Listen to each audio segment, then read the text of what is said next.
was a difficult quarter for banks.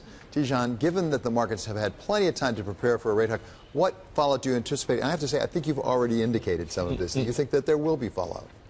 I think there will be. I think overall it's going to be okay, because people have, I mean, the Fed has been very consistent in trying to flag what it's going to do and not surprise the market. And I think that's very important. And all the central banks have really focused on that. The Bank of England too, on really quality signaling, quality information.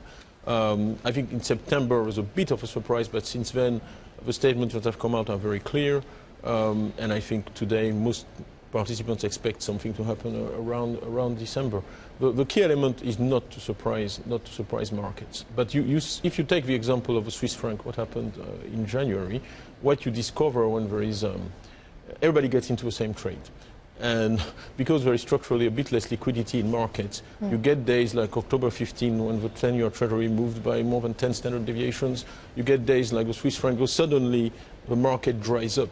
So what you may have in some places is a bit of dislocation as rates move, because people or some players in the market will not have anticipated that and will be caught unprepared. But I think that will be at the margin. I think mostly all the key participants are basically well prepared.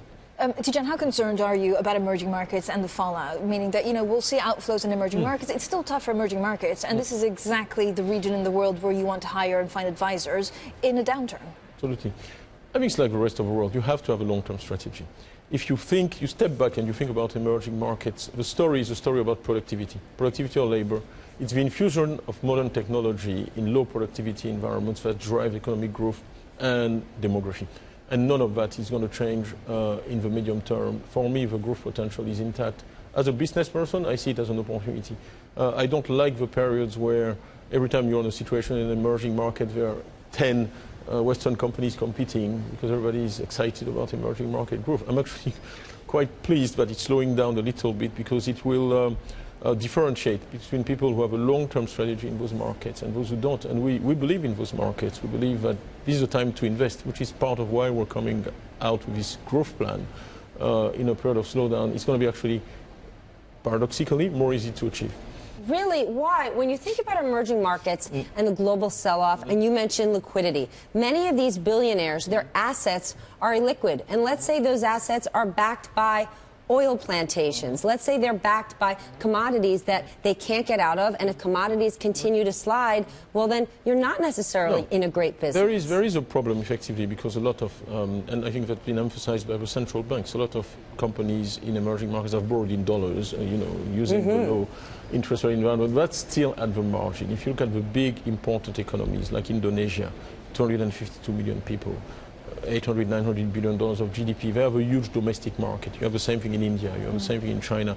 The beauty of Asia, it's youth, positive demographics combined with very large population. So what you get is a healthy, growing domestic market. The average age in Indonesia is 28 years old.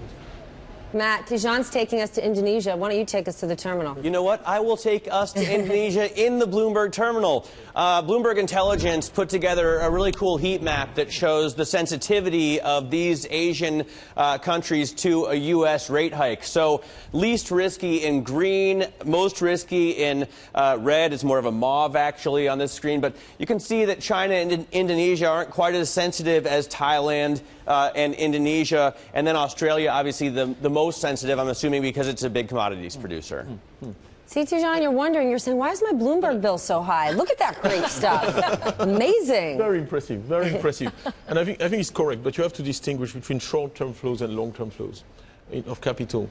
What you saw since the taper tantrum, etc., is that it's the hot capital, the short-term capital that's been flowing out. And actually, we have very good quality data that shows that long-term capital has been going in, like we are doing. So I don't think you should judge these markets by the kind of short-term inflows and outflows. How worried are you about China? And we're still trying to figure it out, right? We have trade data, it's terrible. We have GDP, sure, 6.5%, really, do we believe it? I'm actually... This could be a game changer for a possible global recession, or at least a recession on global growth.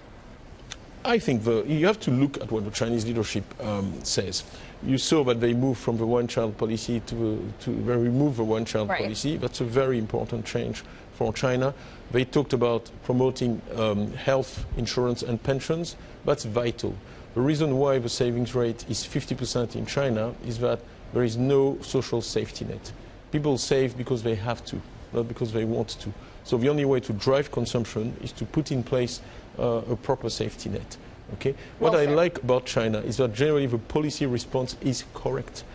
Something I couldn't say about the Eurozone, for instance. The diagnostic is correct, the policy response is correct, which is to go in and put in health insurance and pensions so that people can actually consume.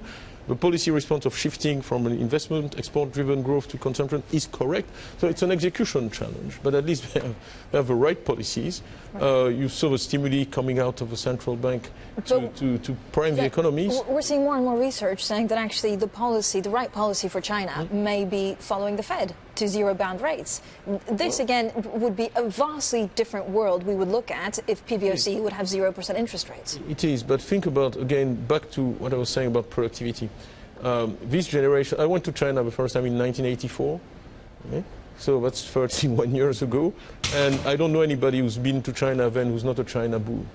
Okay, because I think I called my family once. I was able to make one outbound call in 2 months because there were no phones and no lines. So What year was China, this? 1984.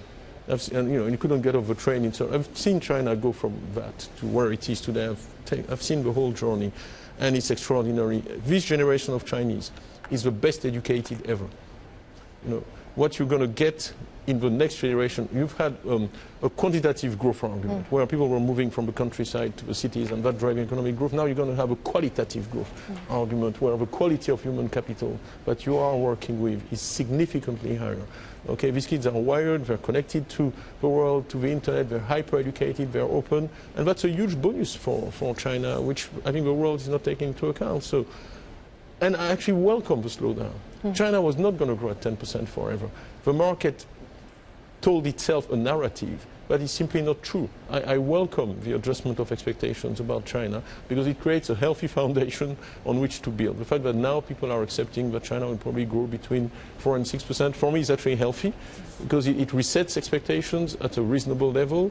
And just simple maths, China 15 years ago, or 10 years ago, was about 2 trillion of GDP. It's now $11 trillion. 2 trillion growing at 10% is 200 billion.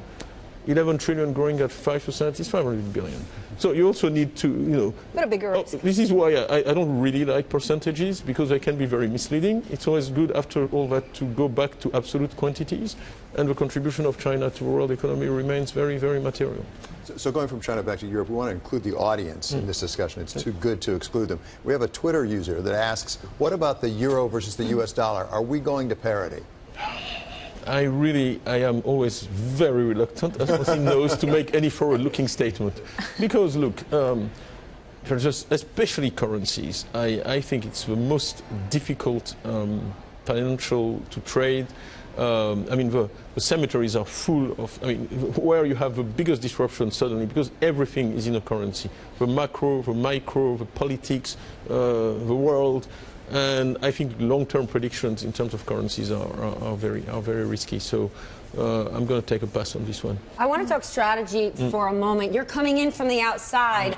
Deutsche Bank has said they're going to cut back on client relationships, really focusing on those who are more profitable. Are you going to do the same? I think I'm just, again, going to talk about just ourselves. So this is not a comment on the bank you just mentioned. We are very focused on profitability, on return on capital, and I think that's correct. And we have, if you look at Prime, for instance, we have done that. We've pruned the client book, and we have eliminated a number of unprofitable relationships.